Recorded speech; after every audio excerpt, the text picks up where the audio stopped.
Welcome to the Old Time Radio Westerns. I'm your host, Andrew Rhines, and I'm excited to bring you another episode absolutely free. This is one of over 80 episodes released monthly for your enjoyment. Now, let's get into this episode.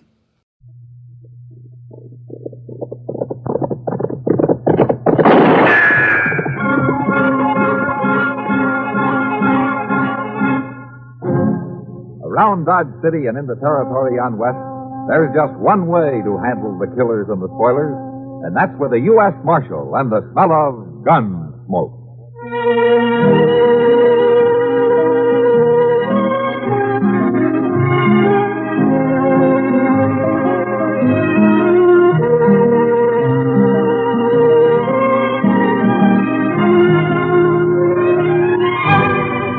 Gunsmoke, starring William Conrad. The story of the violence that moved west with young America. And the story of a man who moved with it. I'm that man. Matt Dillon, United States Marshal. The first man they look for and the last they want to meet. It's a chancy job, and it makes a man watchful. And a little lonely.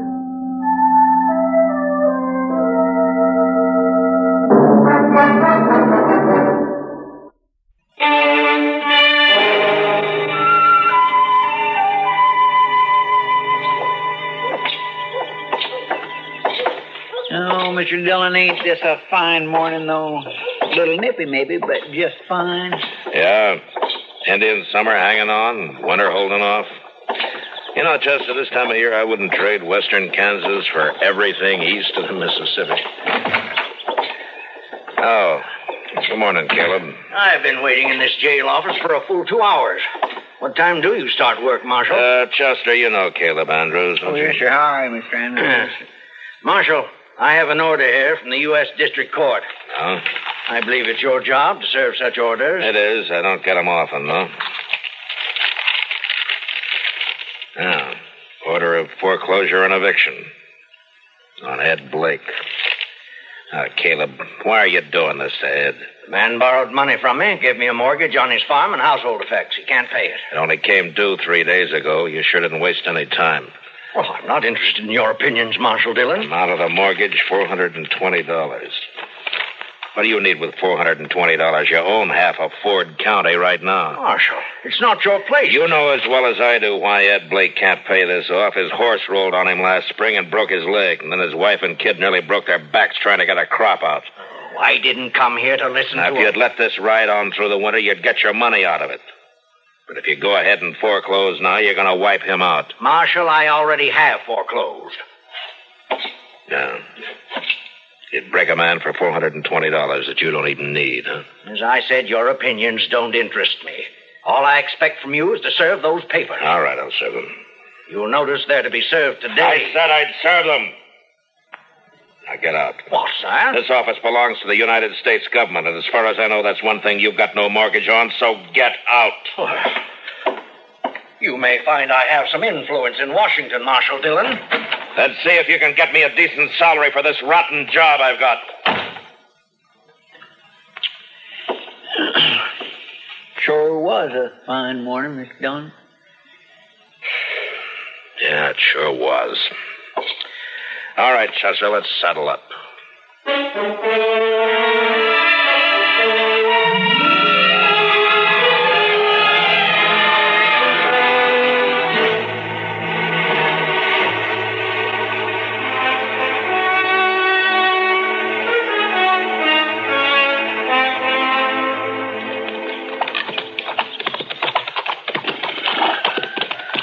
There's one job I sure wish we didn't have to do, Mr. Dillon. Yeah. It sure is a nice farm. Ed and Martha put in a lot of work here the last 4 years. Chester, we don't have any choice. Yes, sir, I know. It's a downright shame. Hey, Marshal! Oh, boy. Well, hello, Jimmy. Look here what I got, Marshal. Looks to me like a mighty dead coyote. He's been killing my chickens, so last night I hid out behind the barn. I got him with one shot, Marshal, and there wasn't even a full moon. Oh, that's fine, Jimmy. Matt Dillon, how are you? Morning, Martha. And Chester, too. Miss Blake? Glad to see you. Get down and come on in. Oh, thank you. Jimmy, now that you've showed that thing to Marshal Dillon, take it away somewhere. All right, Mom. He's real proud of those chickens of his, and he's done fine with them. Oh, here I am, though, keeping you standing out here in the yard. Come on, let's go inside. Well, we really can't stay, Martha. Oh, nonsense. You don't get out here once in a coon's age. Yeah, I know, but... And you're just in time. Your favorite dish, Matt. I was just about to take it out of the oven when you rode up. Cornbread? Buttermilk cornbread? Right. Ed's not here, but you will stay, won't you? Oh, Ed's away, huh? Yes, he's in town. Matt, you're not yourself. What is it? Well, Martha, I suppose I ought to talk to Ed about this, but maybe it'd be better if he hears it from you. Here's what? I've got a court order here. It has to do with that mortgage of Caleb Andrews. It's an order of foreclosure and eviction and sale. No. Oh, no. Yeah, here it is. We were so sure he'd extend it. So sure. Oh, Matt, how long before we have to get out? 5 days. So soon? You were right, Matt. It is better that Ed hears it from me, coming on top of everything else. Martha, if there's anything I can do, you just let me know. Matt, I don't blame you for this. I understand. Come on in now and have some cornbread with us. Well, I couldn't. I'm sorry. Thanks anyway, Martha, but I'm just not very hungry.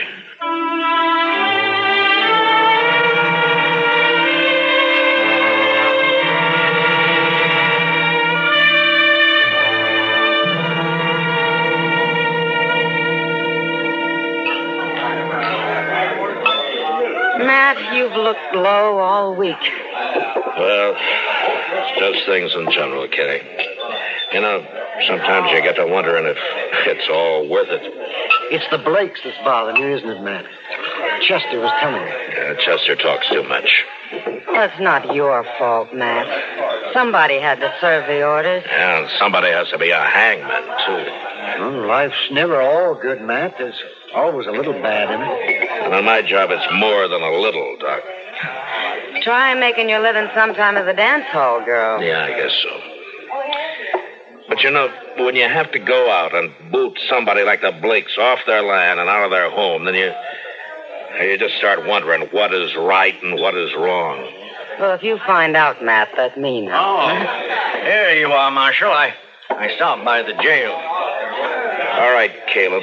What's on your mind? That Blake family, Marshal. They were supposed to vacate today, and they haven't done it. I rode by there a little while ago. But according to the court order, they got until sundown. Now, look, Marshal, I believe I'd prefer to discuss our business elsewhere than in the presence of this woman. Just a minute, Caleb. Matt, I'll go. No.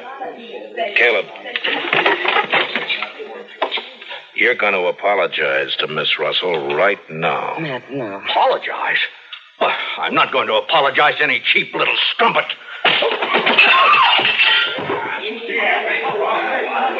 Matt, you shouldn't have done it. Sam. Yeah? Take him outside and throw some water on him, will you? Sure, Matt. Well, Charlie, come here. He'll do everything he can to harm you now, Matt. He'll take it out on the Blakes, too. Maybe. Look, I just got an idea. I'll see you later.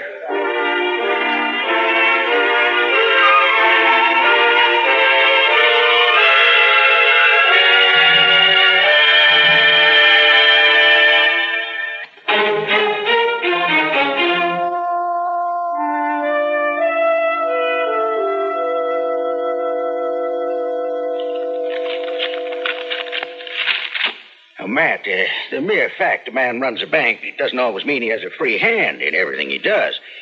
A bank has stockholders, board of directors. I have to listen to them. Well, I think they'd approve the loan, Mr. Bodkin. Another thing, Caleb Andrews is the biggest account I've got. He's out to get that Blake farm. If I crossed him by making this loan you suggest, oh, Matt, he'd break me. I see. All right, Mr. Bodkin, forget it. Matt, I realize I'm under obligation to you. You saved my life that time the James brothers held me up. Saved the bank, too, in fact. That was part of my job. That's no obligation. I was just asking you as a friend to help out another friend. Matt, I'd like to do it, but I just can't, don't you see? Yeah, sure. Forget it. I've got to think of my wife and the two girls. Of course you have. It's not that I don't want to help. I understand, Mr. Bodkin. Forget it.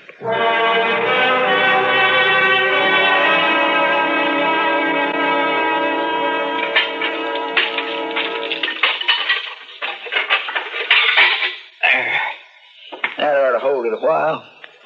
That fire feels kind of good, Mr. Dillon. Getting chilly out tonight. Yeah. Yes, sir. When winter sets in, it always makes you feel good to know you got a warm place to hole up. Be mighty rough to... Yeah, I was thinking of the same thing, Chester. You reckon they vacated this afternoon? I don't know. We'll ride out there in the morning and find out. Yeah, come in. Can we bother you? Ed, come on in. Martha. Hello, Jimmy. Oh. Come on up the stove. Yeah. Fact is, Matt, that we kind of like to impose on you for tonight. We don't have any place to go, no money, and, well, wondered we could sleep in the jail. Well, sure, Ed. Sure, Chester, will you get a fire going back there? Huh? Yes, Mr. Dillon. And dig some blankets out of the storeroom, huh? Yes, sir. Want to come help me, Jimmy? Yeah, you go on along with Chester, son. Ed, we may as well get your stuff out of the wagon. Well, there ain't any wagon, Matt. We walked into town. What? You walked? Well... With that leg? Wagon, the stock, all the household goods, they're all covered in that mortgage, you see. So we didn't take anything. We just clothes on our backs. Oh, Ed. So help me, It's all right, Matt. We know how you feel. After all, we started with nothing before, and we can do it again. There's no reason you should have to. We do have to, though, and that's that. Mr. Dillon? Yeah, what is it, Chester? It's Jimmy. He grabbed a rifle from the rack and took out the back way. I couldn't stop him. Where on earth is he going? I know where he's going, and heaven help him if we don't catch him.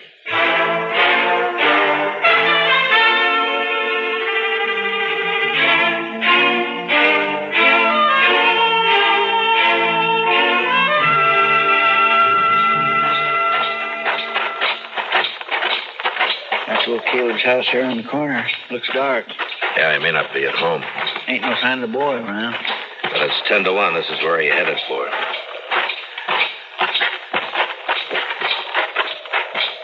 Chester. There's somebody back of that tree there to the left. Oh, yeah. Reckon it's him. I don't know. Just keep on walking. Jimmy? It's me, Matt Dillon. Go away, Marshal. You better go away now. Well, I can't do that, Jimmy. But you're a friend of mine. And I figure you're waiting here to do something you'll be sorry for. And I can't let you do that. Nothing you can do about it, Marshal. I got a gun here and I'm going to kill him. Now, you go away and leave me alone. Jimmy, I know how you feel. I don't like Caleb either. But killing him's no answer. Stop, Marshal. Now, stay where you are. Don't come any closer. I have to, Jimmy. It's my job. So if you're going to go through with this, I guess you're going to have to kill me first. Stay back. Sorry, Jimmy. I don't have a choice. But you do. Marshal? Now give me the rifle.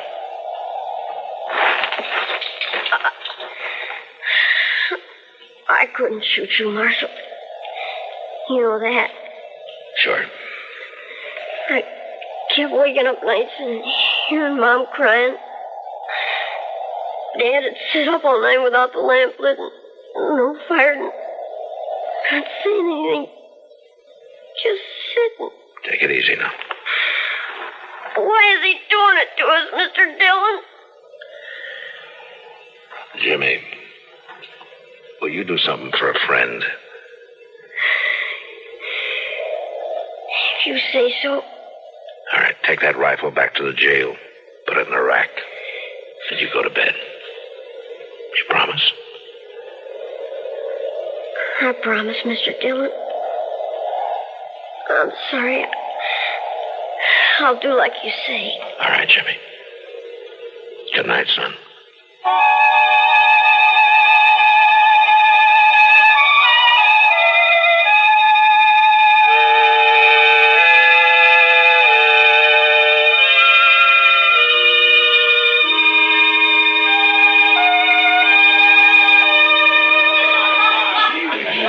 Could have told you Mr. Botkin wouldn't do anything, Matt. He wouldn't dare. He'd be scared Caleb would take his money out of the bank. Yeah, that's about what he said. Huh? I don't know, Kitty. I've done everything I can think of. Now, the worst of it is everybody in town is just as scared of Caleb as Mr. Botkin is. I doubt if they'll even have the nerve to bid against him at the sale. I know. He'll probably get the place at not much more than the amount of the mortgage. $420. Matt, I've seen more than that change hands across the poker table in one deal. And to think that's all it takes to Kitty. Oh, yeah, Jack. Jack? I'm not usually one to eavesdrop on people, but I have been listening to you two. The reason I butted in, Miss Kitty, I heard you talking about these people losing their home. I don't know this fellow Blake. He's never done any business over my blackjack table and probably never will. No, I don't think he's ever been in here. And I don't know if this will make sense. But the thing is, I left home when I was 10 years old, and I've been drifting ever since. And when I see somebody like this Blake that sticks it out and works and fights and then gets a raw deal, well, what I'm getting at, here's $50, if that'll help me any. Well, this is pretty decent of you, Jack. Thanks. Sure. Matt, I said a while ago that nearly everyone in town was afraid of Caleb. Well, it looks like there's some who aren't, like Jack and the other dealers and the girls and the bartenders. Matt, I can raise $420 right here in the Long Branch. I think maybe you could, Kitty. I can do as well as Jack, too. Here's 50 from me. Boys, everybody, listen to me for a minute. Now, quiet down. Quiet down. I got something to say.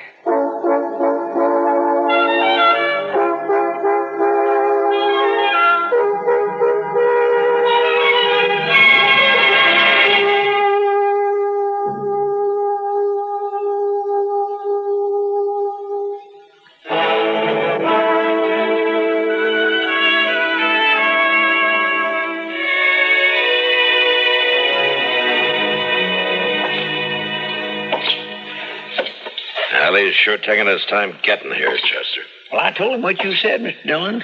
I ought to bring him to the office on a run, if anything will. Anytime Caleb figures he's about to lose $1 or $2, it's hitting him where it hurts. The Blakes turned in for the night, have they? I guess so. It's quiet back there. Marshal, what's this all about? Shut the door, Caleb. Now, would you mind telling me why I've been called here at this time of night? Sure. Here's $420. Blakes want to pay off that mortgage. Oh, they do they? The court costs up to now will probably run about $10. I'll pay that myself. Well, that's mighty generous of you. Well, good night, Marshal. It's a deal, then? I'm not the least bit interested in having that mortgage paid off, Marshal Dillon. The Blake farm is worth about $2,000 now.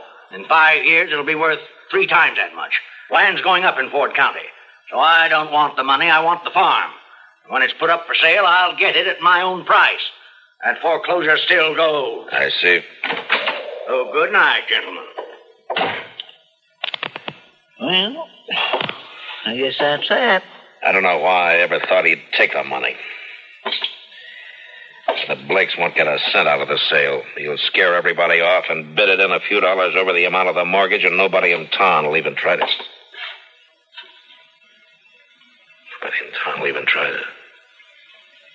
Try to what, Mr. Dillon? Chester, I'm going over and wake up Mr. Buck, and I got an idea.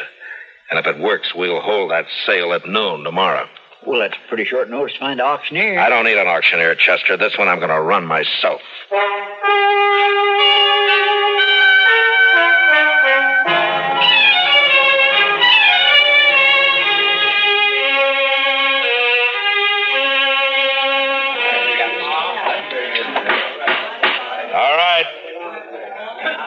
All right. All of you know what we're here for.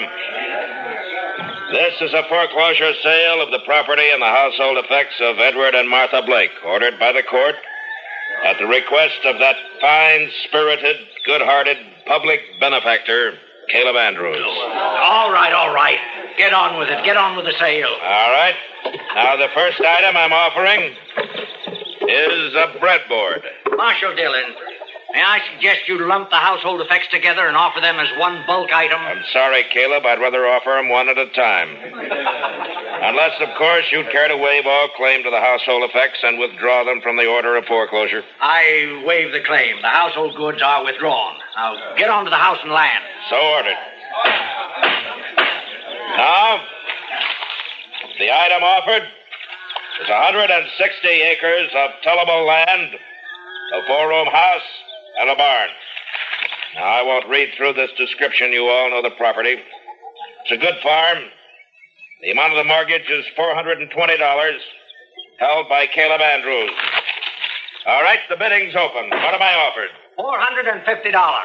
I have $450 from Caleb Andrews. Do I hear another bid? Now, the farm's worth $2,000. You going to let him have it for $450? How about another bidder? Mr. Dillon? Yes? What is it, Chester? I have been thinking some lately of getting me a little place like this and settling down. I'll bid $1,000. I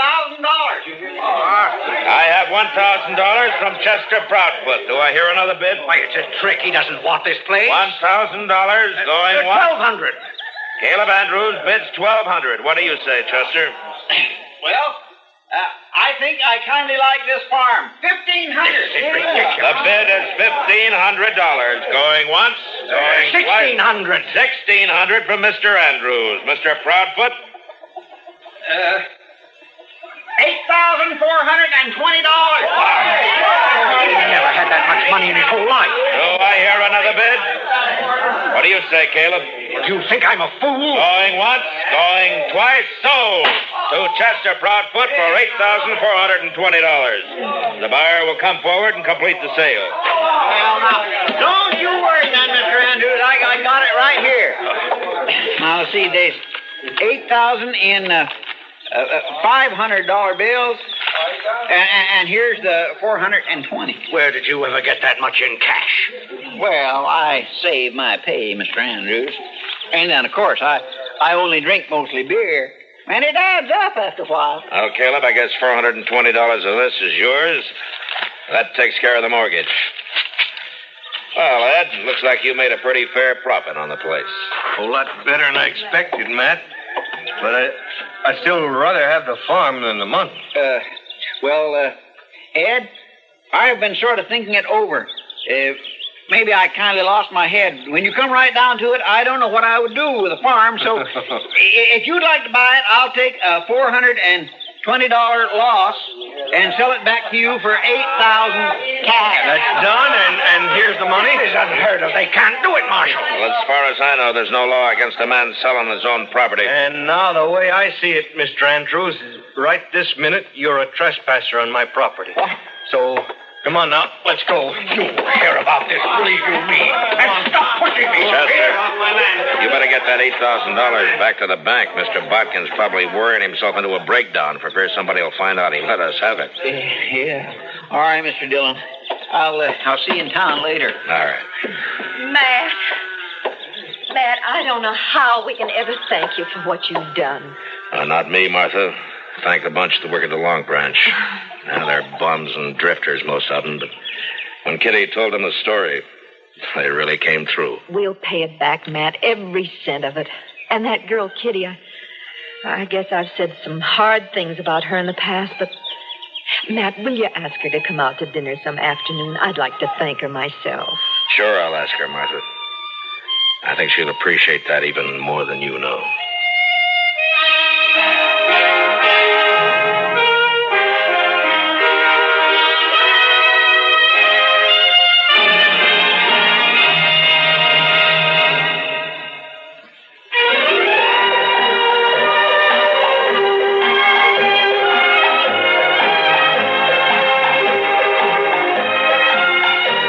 Gunsmoke.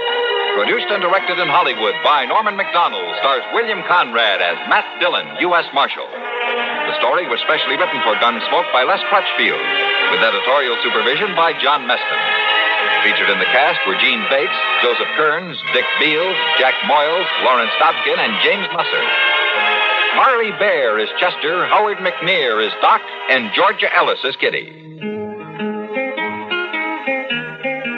This is George Walsh inviting you to join us again next week when CBS Radio presents another story of the Western frontier.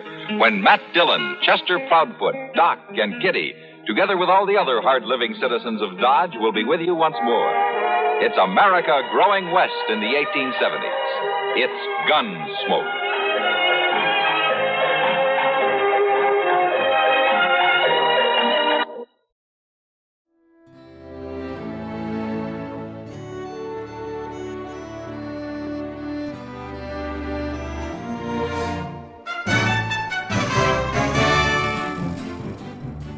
This has been a presentation of OTRWesterns.com, and we hope you enjoyed. Please take some time to like and rate this episode within your favorite podcast application. Follow us on Facebook by going to OTRWesterns.com/Facebook, and subscribe to our YouTube channel by going to OTRWesterns.com/YouTube. Become one of our ranch hands and unlock some exclusive content. We want to thank the following ranch hand, Steve, who joined us recently. You too can join by going to OTRWesterns.com/donate. Send us an email, podcast@OTRWesterns.com, and you can call and leave us a voicemail, 707-986-8739. This episode is copyright under the attribution, non-commercial, share-alike copyright. For more information, go to OTRWesterns.com/copyright. Have a great day, and thanks for listening.